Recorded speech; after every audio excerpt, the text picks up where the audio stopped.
Bumagal po ang galaw ng bagyong Hener habang kumikilos palayo ng bansa. Sa satellite image ng Weather Central, makikita ang kaulapan na dala nitong bagyo sa bandang itaas ng Luzon.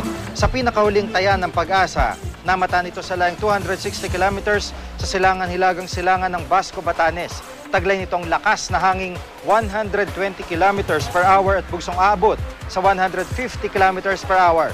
Kumikilos ito pahilaga sa bilis na 7 kilometers per hour.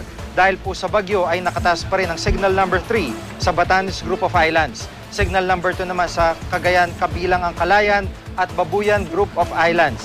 Habang signal number 1 sa mga probinsya ng Isabela, Kalinga at Apayao. Bukas ang malaking bahagi ng Luzon ay makakaranas pa rin ng pag-ulan. Pinaigting kasi ng bagyo ang hangin habagat. Dito po sa Metro Manila, mataas pa rin ang posibilidad ng umulan mula umaga hanggang gabi. Kaya huwag pong kalimutang magdala ng panangga sa ulan pag-alis ng bahay. Ang Visayas makakaranas din ng kalat-kalat na pag-ulan.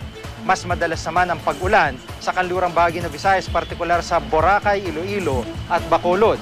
Ang malaking bahagi naman po ng Mindanao ay makakaranas din ng magandang panahon, maliban sa Zamboanga, Cotabato, kung saan maulap at maulan.